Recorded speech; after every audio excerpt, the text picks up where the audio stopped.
What's going on, you guys? Welcome to my top three games of 2022. Now, this is going to be a quick list, right?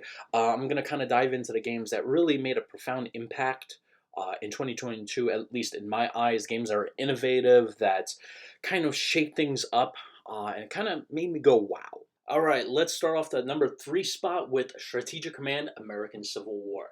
The reason I chose this one is mainly because, well, Fury Software has done it again. Okay, so with Strategic Command World War I and Strategic Command World at War, right? They basically, in essence, made the best casual strategy games for World War I, World War II, right? So if you're ever looking for the best World War I, World War II casual strategy game, those are it, right? And now they're kind of moving over to the American Civil War. Not only are they moving over, but they are kind of making some leaps and bounds, right? So they came out in 2022 with in July, mid-July, right, with American Civil War. Then they came out with a free, right? Just for some reason they gave out a free version of the Franco-Prussian War that you can download for free, right? Once you buy this game, it comes included, right? So not only are they covering the American Civil War, but the Franco-Prussian War, right?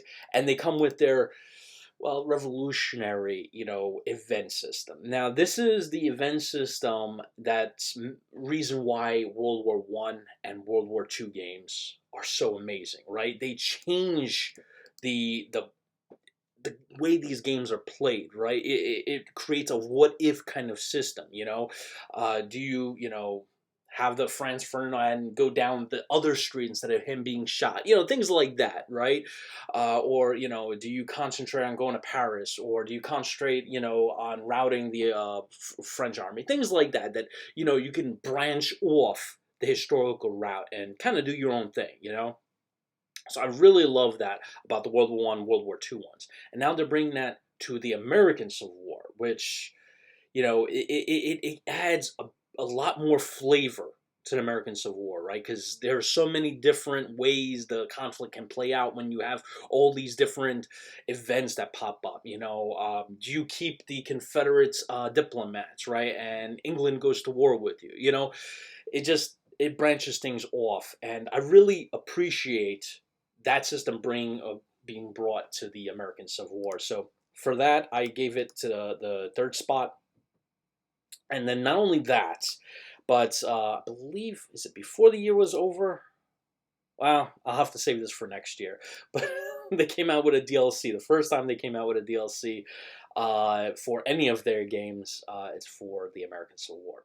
And another thing that I love about this game, it comes with its own scenario editor. So that kind of makes the games, brings the replay value up so high, right? Because not only can you make your own modifications to the game, give a couple of extra armies, what have you, right, to the game, but because the scenario editor is out there, there is literally a treasure trove of different modifications, different maps that you can go online and download and just basically extend your replay value to this game. So big props to Fury Software. Thank you for bringing this remarkable engine, this remarkable game system over to the American Civil War, and hopefully in 2023 we might see a Strategic Command American Revolution. Hopefully, crossing my fingers.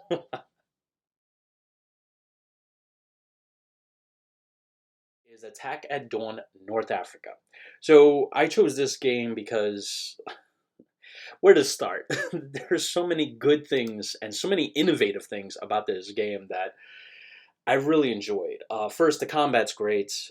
You're moving regiment type units on the battlefield. Everything feels like it's a mix. I feel like between a board game and a computer game, but also it's almost as if you're like a general standing over the map and moving units with your finger. It kind of feels like that. Another cool thing that this game has that I rarely ever see in other games is going into this video here. See that zoom right there? That's really remarkable. And I know some of you guys are going to be like, why is the zoom remarkable?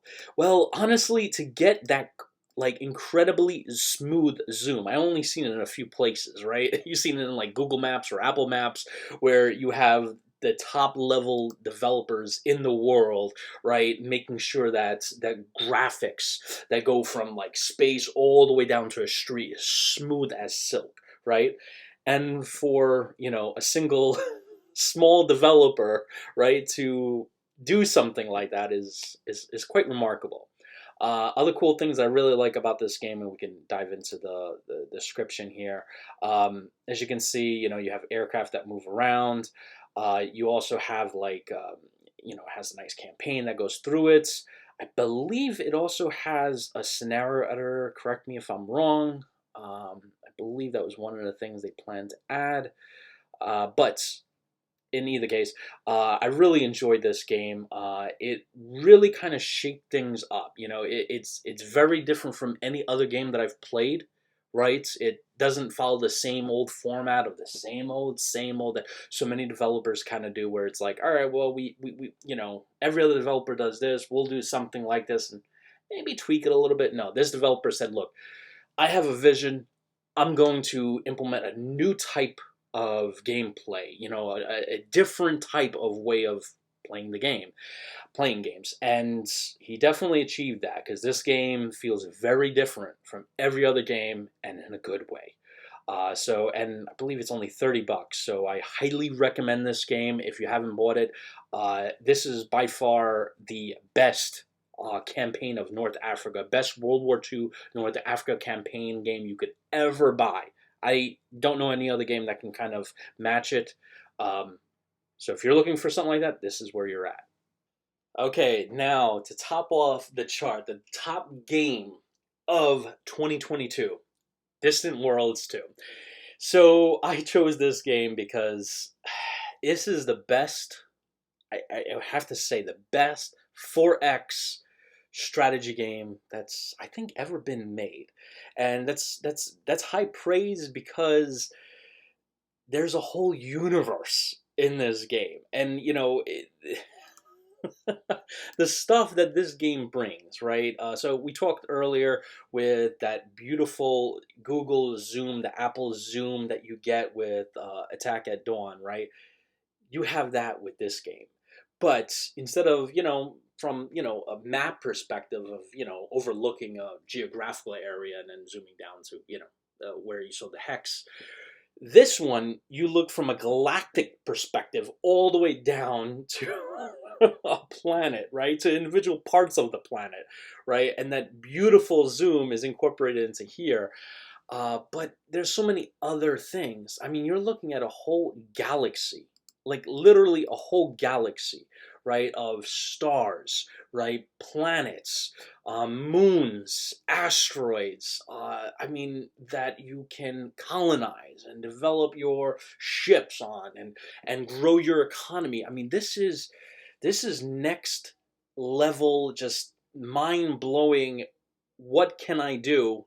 And the answer is everything in this game, from building your fleet, and you can basically determine on how involved you want to get or how macro you want to get, right? So macro to micro, right? If you want to be a full-on Rognar, micromanage everything in the game, you can do that. You can manage every single ship, tell them where to go, how to go, tax, all that stuff. You can do that to your heart's content. Or you could take a step back and do a macro level.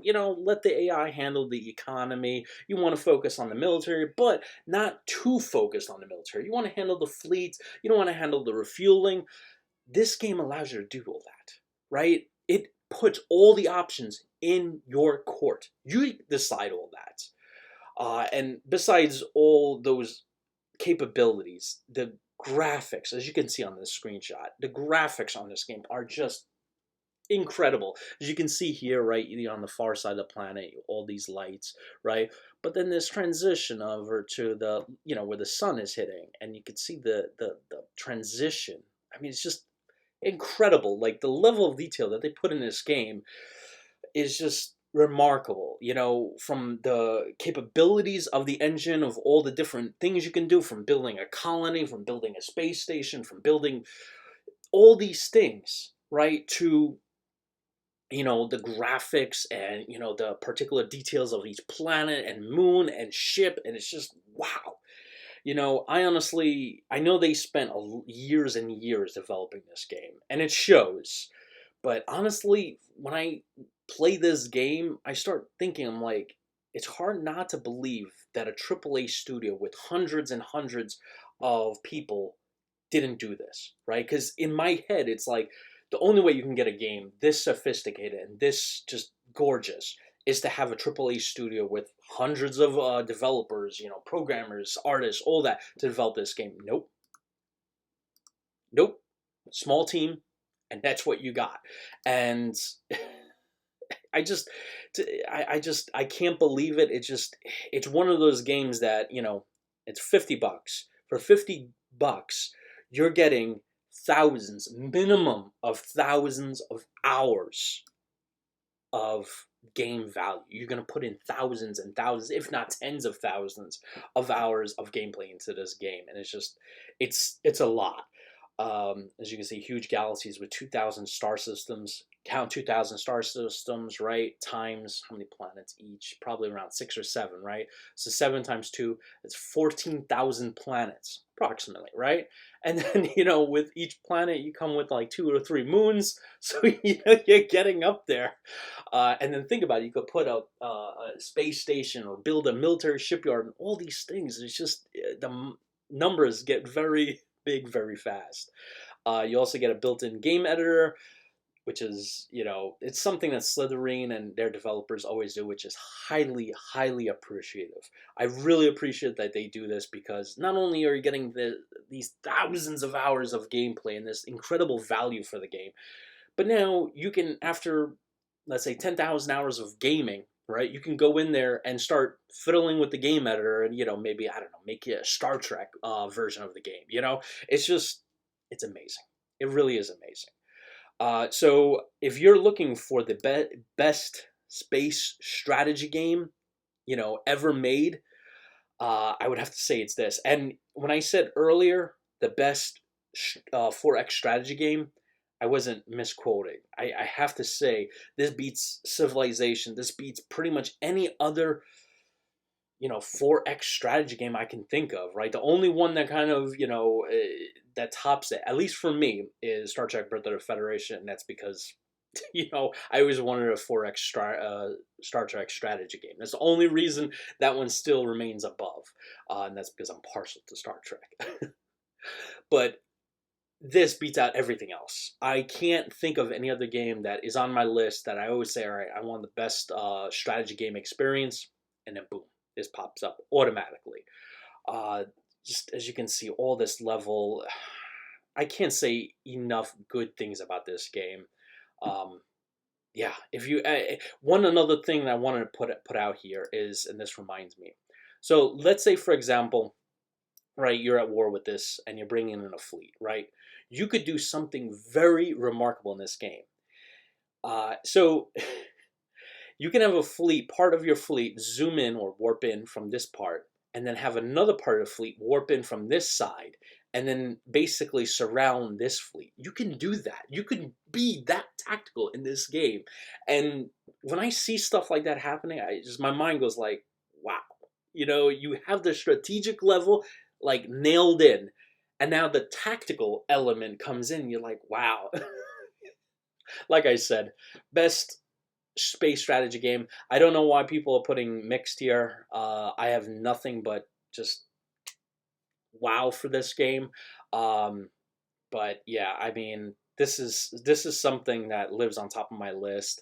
And whenever I think of space strategy, and if it's not Star Trek, this is my number one. Hopefully they do maybe like a Star Trek Distant Worlds. That would be epic. They would be definitely the developer I want to make a game like that.